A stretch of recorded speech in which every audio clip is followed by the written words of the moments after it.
उसकी मौत हुए अरसा हो गया, लेकिन फिर भी सुबह से शाम तक हर लम्हा उसी का ख्याल बना रहता है और कुछ सूझता ही नहीं।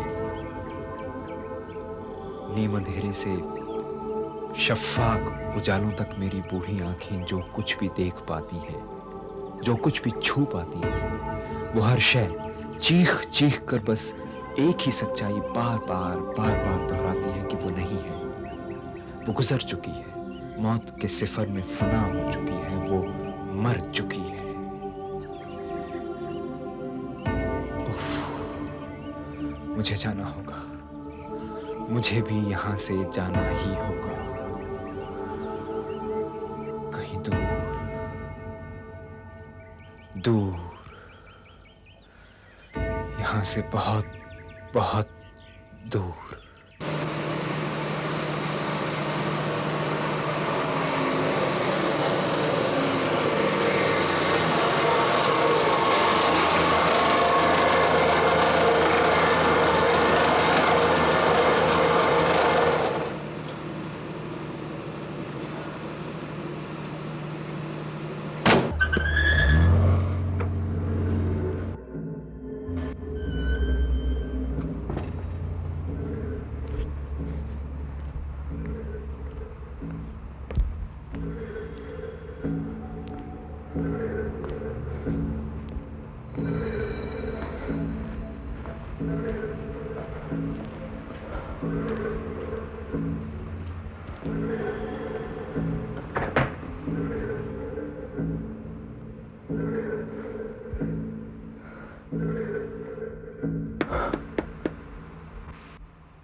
पहले भी कई मर्तबा मेहमान बनकर लोगों के घरों में रहा हूं, लेकिन इस किस्म की अजीबोगरीब मेहमान नवाजी पहले कभी नहीं देखी। रात मौत की तरह काली है, सांसों का चलना जिंदगी का एहसास दिलाता है, और हाँ, तन्हाई का भी। जिनके यहाँ रुका हूं उनकी नींद में खलल डालने की हिमाकत कौन करे, इसलिए अब उनसे मुलाकात सुबह सवेरे ही मुमकिन है।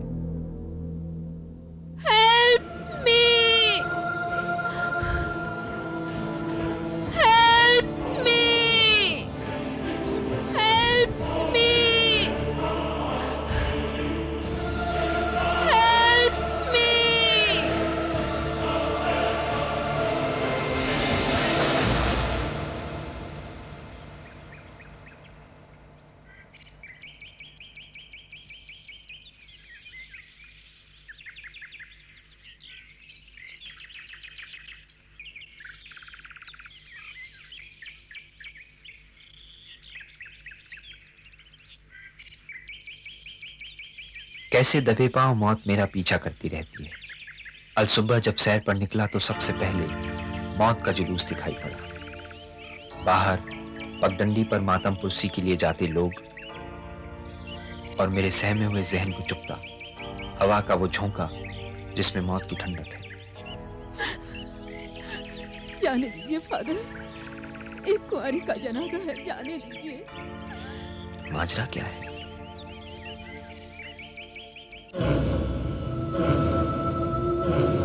आखिर वो घड़ी आ ही गई जब मुझे अपने मेजबान से रूबरू होना था। आपसे मिलकर बहुत खुशी हुई। खुशी सिर्फ आपको ही होनी चाहिए, सिर्फ आपको। मेरे लिए ये वक्त मायूसी और मातम का है। जिस गिरजे के पीछे मेरी मंगेतर को आज दफन किया जा रहा है, उसी गिरजे में सुनहरे सलीब के सामने 2 दिन बाद मेरी उससे शादी होने वाली थी। मुझे माफ कीजिए, मुझे इल्म नहीं था। मौत का इल्म तो मौत के आने के बाद ही होता है, हमेशा नहीं मगर अक्सर। आपकी मंगेतर की रूह को सुकून मिले और आपके दिल को इस मुश्किल वक्त में तसल्ली, यही हमारे गमज़दा दिल को तसल्ली की बस एक ही सूरत में मिल सकती है, अगर आप अपने आप को वैसा ही साबित कर दिखाएं जैसा आपने खत में लिखा था। आप मुझे काम दें, मैं काम के लिए उतावला हो रहा हूँ। तो चलिए, उधर वो लोग हमारी मोहब्बत को जमीन में दफन कर रहे हैं, इधर हम खुद को काम की उलझनों में दफन किए। कभी कभी इत्तेफाक भी अपने आप को दोहराता है। उसके हालात में मुझे अपने हालातों की तस्वीर दिखाई देती है, जैसे शीशे में मैं खुद को देख रहा हूँ। और क्यों ना हो, आखिर उसकी मंगेतर भी शादी के ठीक 2 दिन पहले चल बसी। मैं जानता हूँ कि जिसे आप अपनी बाहों में सुलाकर ख्वाबों की चादर से ढकना चाहती हैं, उसे जब कब्र में सुलाकर मिट्टी की परत से ढकना पड़े तो कितना दर्द। तुम्हें क्या लगता है?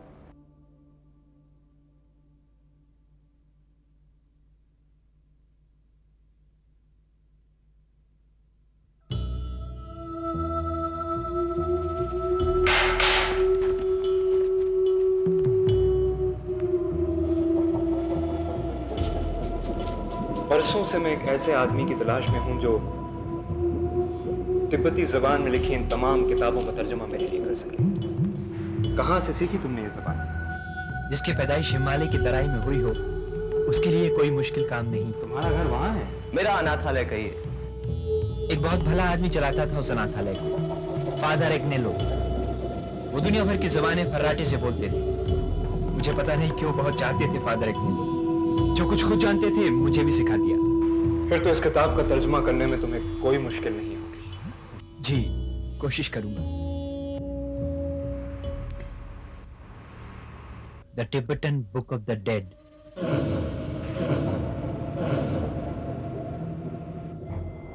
कुछ लोग हैं जो मौत को महज एक वक्फा मानते हैं। जिंदगी की उड़ान में आया एक वक्फा, जैसे कोई परिंदा पंख फड़फड़ाते हुए एक ऊंचाई तक उड़ता जाता है। ये जिंदगी है। फिर उस ऊंचाई से परे उसके पंख बेहरकत हो जाते हैं और वो बेजान सा हवा में तैरने लगता है। ये मौत हुई, और फिर थोड़ी देर के बाद मौत से ऊब कर वही परिंदा नीचे को तलकता है। उसके पंखों में फिर हरकत पैदा होती है। वो उड़ता हुआ नीचे आने लगता है, गोया फिर से पैदा होने की कोशिश में हो, गोया वो फिर से जिंदा होगा। कारपेथियन पर्वतों पर कहीं बहुत ऊंचे एक फकीर रहा करते थे। उनके बारे में कहा जाता है कि वो मुर्दा जिस्म में अपनी सांसें डालकर उसे जिंदा कर देते थे। अफ्रीका के घने जंगलों में लोग आज भी दबी आवाज में ही सही मगर ज़ॉम्बी की बातें जरूर करते हैं। ज़ॉम्बी यानी चलती फिरती लाशें।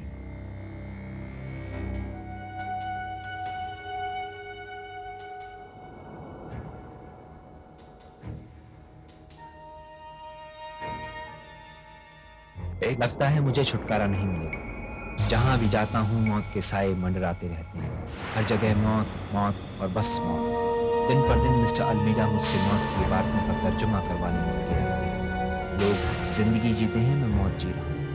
रीढ़ की हड्डी में हमेशा मौत का एहसास चींटी की तरह रहता है। मिस्टर अल्मीडा जिस हादसे से गुजर रहे हैं, शायद उस हादसे ने उनकी फितरत में भी मौत की खालिक खोल दी है, वरना क्यों नहीं वो जिंदगी की बात। वो पुर्तगाली जुबान में लिखी उस किताब का कुछ तर्जुमा किया तुमने? जी, ये रहा, पढ़कर देखिए आप। मौत का जिंदगी से क्या वास्ता है? एक धुंधले पर्दे की इस तरफ जिंदगी है, दूसरी तरफ मौत। लेकिन कभी कभी ऐसा भी होता है कि मौत के ठिकानों से एक रास्ता वापस जिंदगी की ओर मुड़ जाता है। बेजान जिस्म में हरकत होती है। ऐसा हुआ है, ऐसा होता है, ऐसा होता रहेगा। बहुत खूब, बहुत उम्दा। हमारे ख्यालात काफी मिलते जुलते हैं। माफ कीजिए, ये मेरे ख्यालात बिल्कुल नहीं, ये तो सिर्फ मैंने ट्रांसलेशन किया है। मैं ऐसी दकियानुसी बातों में बिल्कुल यकीन नहीं करता। ये दकियानुसी बातें नहीं, ये लोगों के तजुर्बे। मुर्दे में फिर से जान आ गई हो, इस किस्म के वाक़ियों का जिक्र तुम्हें दुनिया की हर तहजीब में मिलेगा। ये सब पूरी बकवास है मिस्टर अल्मीडा। तुम उनमें से हो जो मौत को आखिरी पड़ाव मानते हैं। आप नहीं मानते? कतई नहीं। तारीख में ऐसे कई लोग हुए हैं जिन्होंने अपनी अक्ल और अपनी रूहानी ताकत से मुर्दा जिस्मों में जान डाल दी है। आज की तारीख में भी ऐसे लोग मौजूद हैं। पर साइंस तो ऐसी बात को बिल्कुल नहीं मानती। साइंस से परे भी एक इल्म है जिससे तुम बिल्कुल नावाकिफ हो। मैं नावाकिफ ही रहना चाहूंगा मिस्टर अली। ये तुम नहीं, तुम्हारी उम्र बोल रही है। उम्र जितनी छोटी हो, यकीन का दायरा उतना ही तंग होता है। इस किस्म का तजुर्बा तुम्हारे साथ भी हो सकता है जिसे तुम गंवा चुके हो, किसी दिन वो यक बयक तुम्हारे सामने आ जाए।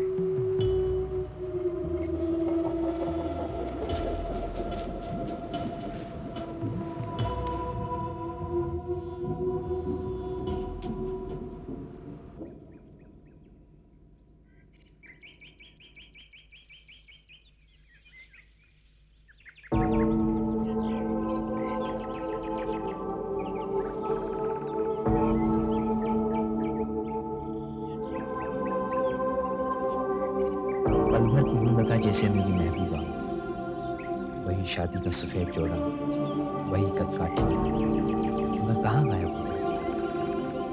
और उसकी जगह ये लाल गुलाब कौन रख गया?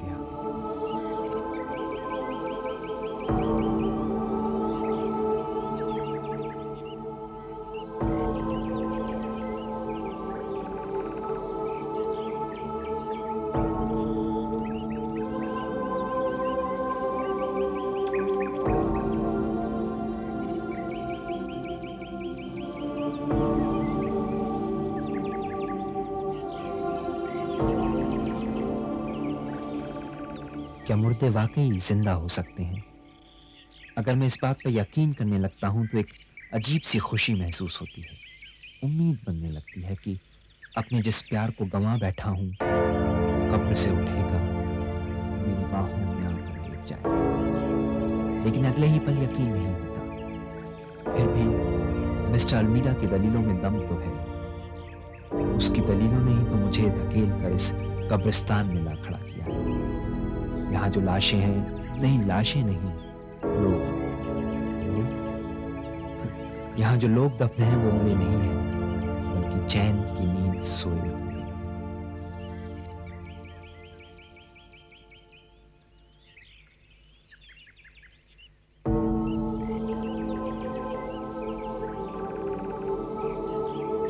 इस बियाबान जंगल में ये सूनी सी कब्र किसकी हो सकती है?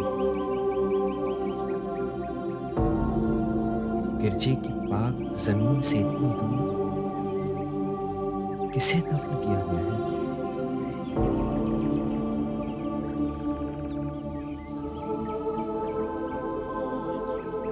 और इस कब्र पर भी लाल गुलाब।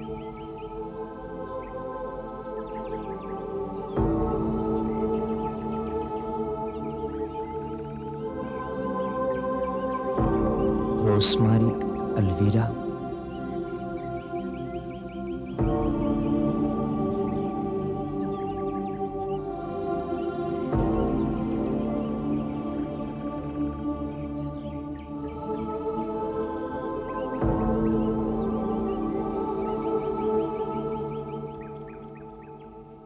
दूसरे दिन मैं जैसे उस कब्र तक खींचा चला और वहां पहुंचकर जो देखा वो यकीन से परे। किसी ने कब्र खोद डाली। कौन हो सकता है? एक लाश को नींद से उठाने की हिम्मत किसने की और क्यों की होगी?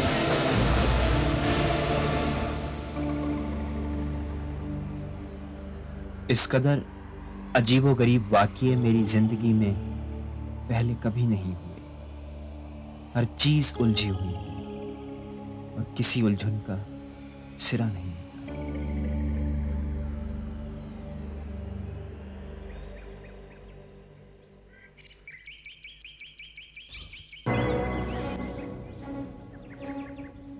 शैतान कहीं के, वापस पहुंचा दे उसे, वापस पहुंचा दे उस बेचारी को वहीं जहां उसे होना चाहिए।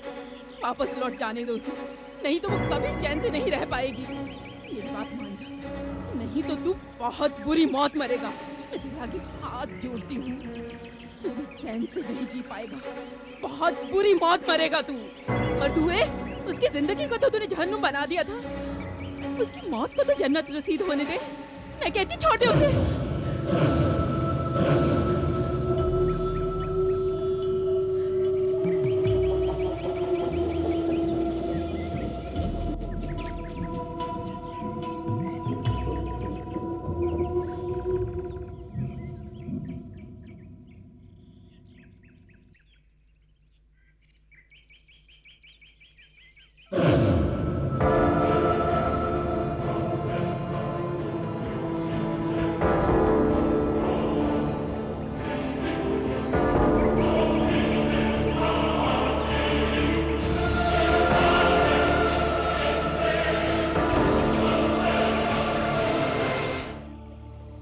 फिर दिखाई पड़ी मुझे।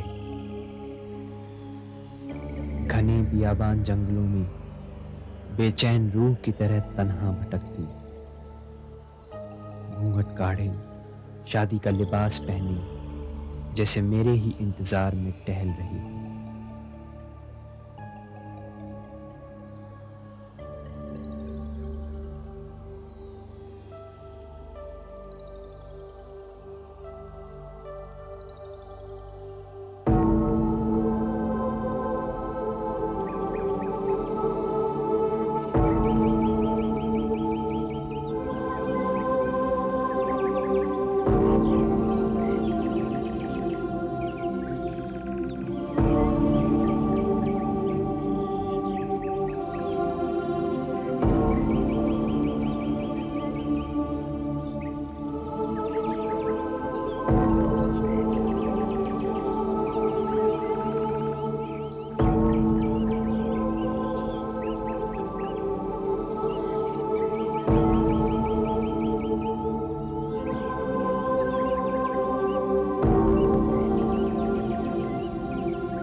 कौन है वो दुल्हन की तरह सजी, बदहवास यहां से वहां भटकती? वो कभी कुछ बोलती क्यों नहीं, कहती क्यों नहीं कि क्या चाहिए उसे? आखिर कौन हो सकती है?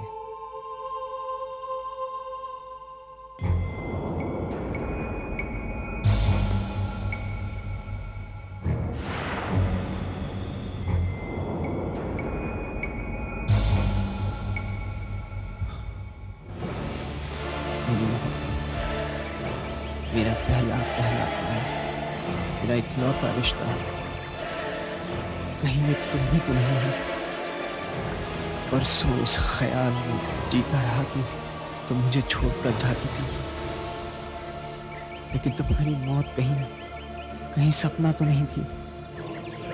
और ये अब जो मैं तुम्हें अपनी तन्हाई में हर मोड़ पर देखता हूँ, दुल्हन की तरह सजी सफेद जोड़े में मेरा इंतजार करती, कहीं ये तो सच्चाई नहीं है?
उसका दस्ताना अच्छी तरह से याद है।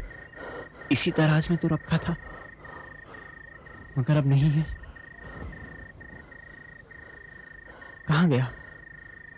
और उसकी जगह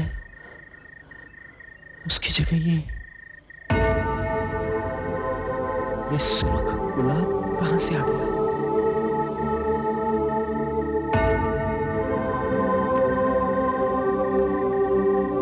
ताजा है।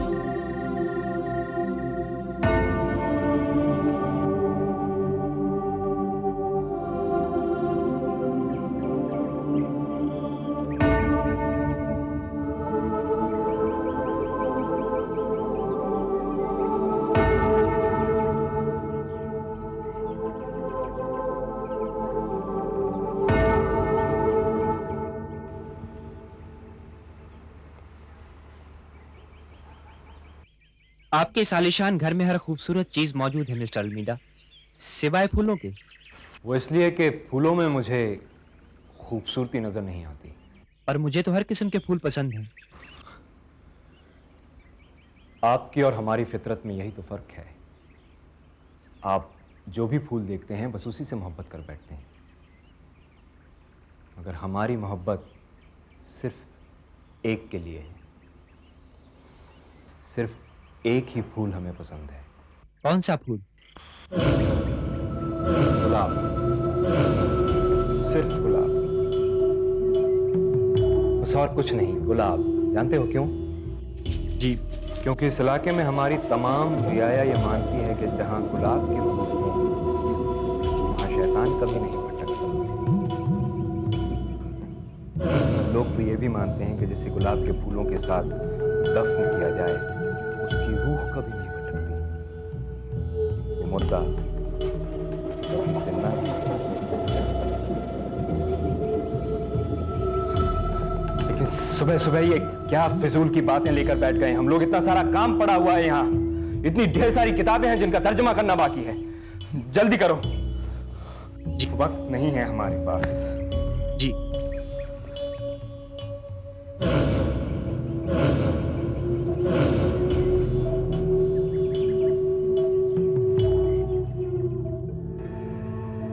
जहां गुलाब के फूल हों वहां शैतान बिल्कुल नहीं भटकता। क्या यही वजह है कि उसकी कब्र को भी गुलाब के फूलों से ढक दिया गया?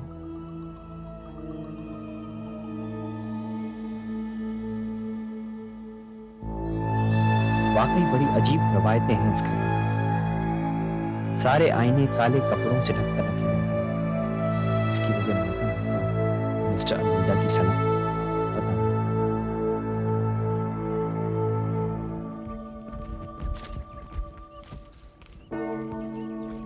सुनिए सुनिए, मुझे आपसे कुछ बात करनी थी। क्या बात? मुझे आपसे हमदर्दी है और मैं तुम्हें मुझसे हमदर्दी हो ही नहीं सकती, क्योंकि तुम उस शैतान के साथ ही हो। जी? उसकी वजह से मेरी बेटी ने अपनी जान दे दी। वो रोज मेरी से शादी करना चाहता था, पर मेरी बेटी की ये मर्जी नहीं थी, इसलिए उसने अपनी जान दे दी। और कोई चारा भी तो नहीं था। क्यों नहीं था? क्योंकि वो आदमी शैतान है, और शैतान एक बार किसी पे अपनी आंख गड़ा दे तो उसे उसकी मर्जी माननी ही पड़ती है, नहीं तो उसे अपनी जिंदगी से हाथ धोना पड़ता है। मुझे मैं कुछ समझ नहीं पा रहा हूँ। नहीं समझ पाओगे। जब तक तुम उस शैतान के नौकर हो तुम्हें समझ में नहीं आएगा।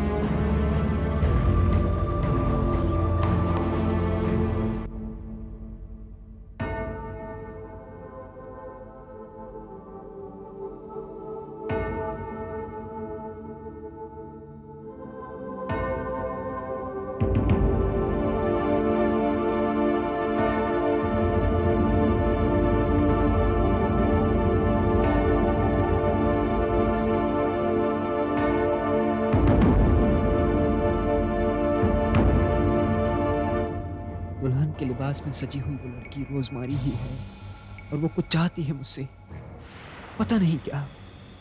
उसे उसे बिल्कुल भी चैन नहीं है। उसे सुकून देने के लिए मुझे क्या करना चाहिए मेरे भी समझ में नहीं आता। सोचता हूँ कहीं ये सब मेरा तसव्वुर तो नहीं है? कहीं किसी दिमागी मर्ज का शिकार तो नहीं हो गया हूं? एक और छोटा सा वाक़या हुआ है जिससे मैं बुरी तरह से हिल गया हूं।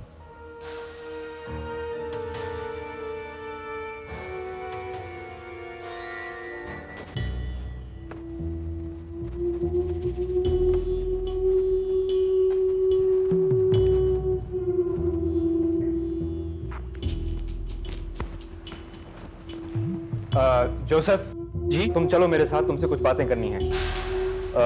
जल्दी करो, कुछ बताना है तुम्हें। कुछ नई किताबें हाथ आई हैं जिनका तर्जुमा तुम्हें करना पड़ेगा। चलो मेरे साथ, मैं इंतजार कर रहा हूं तुम्हारा। आ जाओ।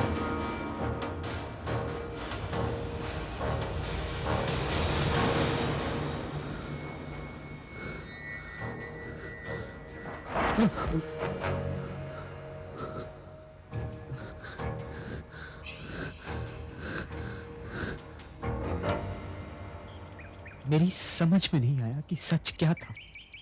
वो जो मैं नंगी आंखों से अपने सामने देख रहा था, या वो जो मुझे शीशे में दिखाई नहीं दिया। मिस्टर अलमीडा पर किसी रूह का साया है। दो किस्म के फलसफे हैं। ये मैं उसका अक्स क्यों नहीं? ये कहता है कि मौत के बाद जिंदगी मुमकिन नहीं, और दूसरा फलसफा ये कहता है कि नामुमकिन तो कुछ भी नहीं है। मैं दूसरे फलसफे से इत्तेफाक रखता हूं। तुम्हारा क्या कहना है?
ये सब क्या है?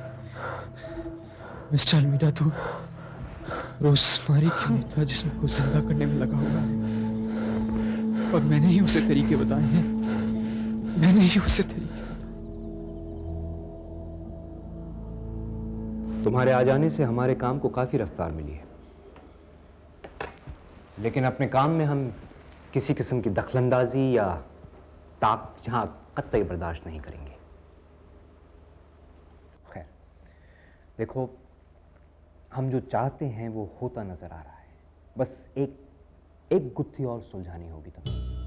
नहीं, कुछ खास नहीं एक किताब और हाथ लगी है, उसकी कुछ इबारतों का तर्जुमा तुम्हें करना होगा।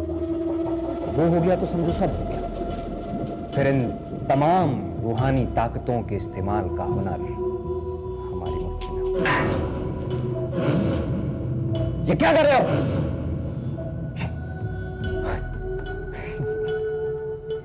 ये बचकानी हरकतें छोड़ो। ये बागीचे में गुलाब लगाने से या ये कंधे के पीछे नमक उछाल कर फेंकने से शैतान की आमद नहीं रुकने वाली।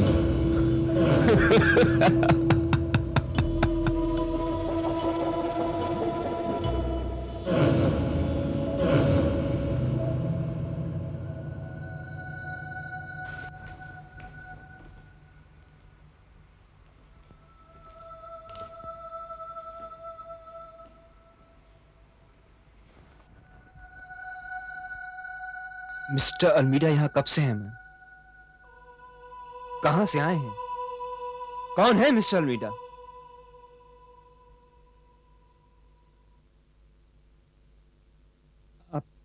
आप कुछ बोलती क्यों नहीं? अच्छा सिर्फ इतना बता दीजिए कि आप यहाँ कब से?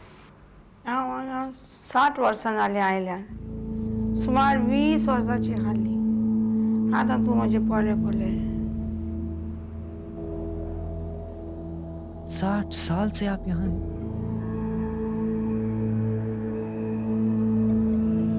मिस्टर अल्मीडा यहाँ कब से? तो मुझे मायच्या आधी थान हांगा, पण अजून तू 1 वर्ष जाणतो सांगना। आपकी माँ के समय से यहाँ पर हैं और 1 साल हो गए। ये आदमी जरूर शैतान है। आप यहाँ से चली क्यों नहीं जाती? तो माका बहुत सोंग देना हांगा थान। पर मैं तो यहाँ से रोज बाहर आता जाता हूँ। तो तुका वचोंग दिता मग तो तुका वचोंग दिवचो ना, तो तुका वचोंग जावचें ना।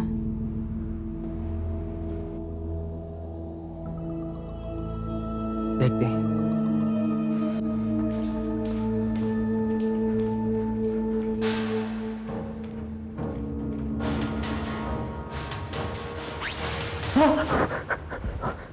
हमारा काम अभी खत्म नहीं हुआ जोसेफ। ये जो हमने शुरू किया है ये अधूरा नहीं छोड़ा जा सकता। तुम्हारी जरूरत है अभी।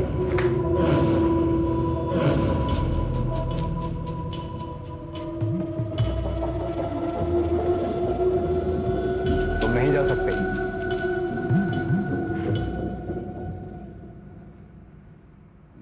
कहाँ गई वो किताब? मुझे अच्छी तरह याद है, यहीं कहीं थी।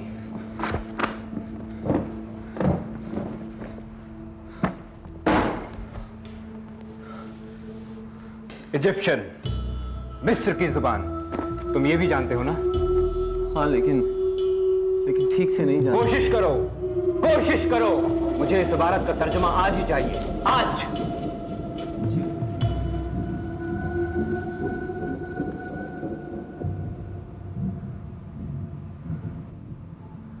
मौत के अंधेरों से वापस आ, जिंदगी की रोशनी से फिर से वाबस्ता हो।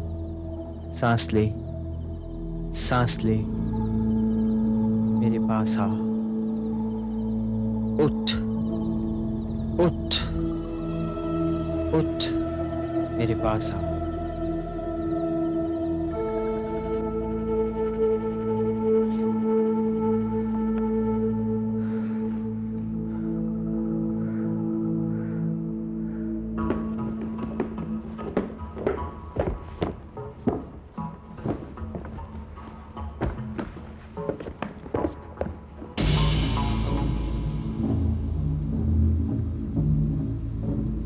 वो जो रूह को बुलाने का इरादा रखता है, मजबूत दिल इंसान होना चाहिए। सबसे पहले जमीन पर एक खास किस्म का दिल इसमें खाका दिया है।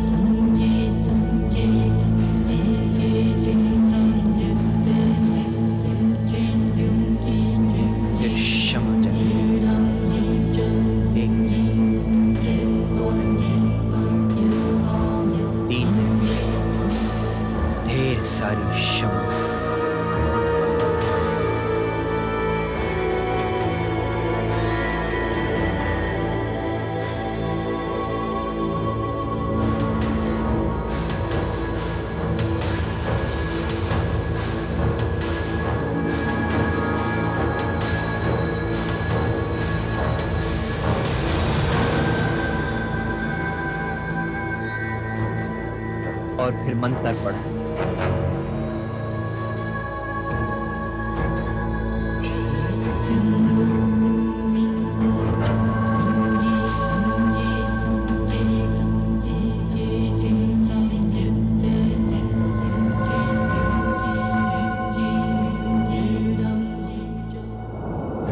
और ये सब कर लेने के बाद आखिर में लहू पेश हुआ।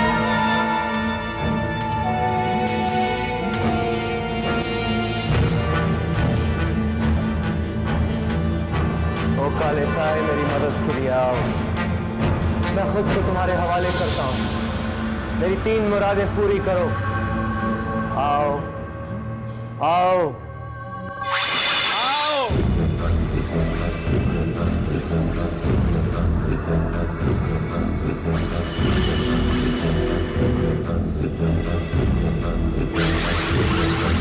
मेरी पहली मुराद है कि मुझे इस घर से बाहर ले जाओ।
जिंदगी की रोशनी से फिर से वापस हो।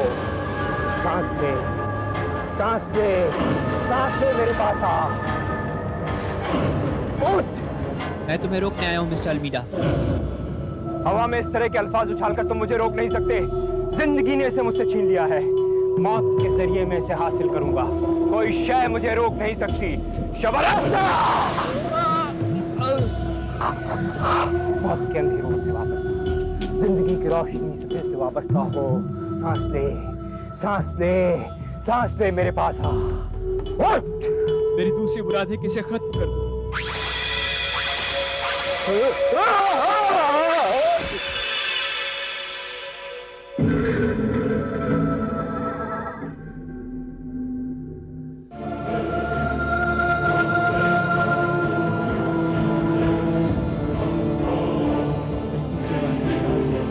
किसी मौत के साए में चैन की नींद सो।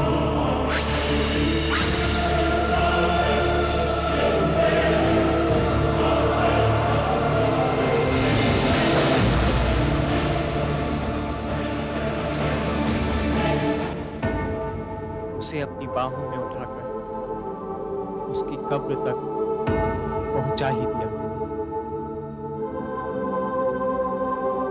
यही तो चाहता हूं तुमसे। यही तो चाहता हूं।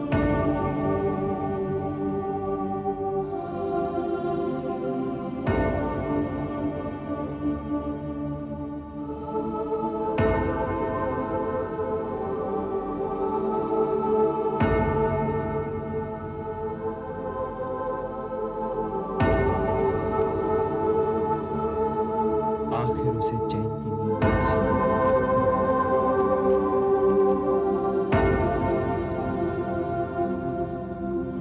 आखिर उसे चैन की नींद नसीब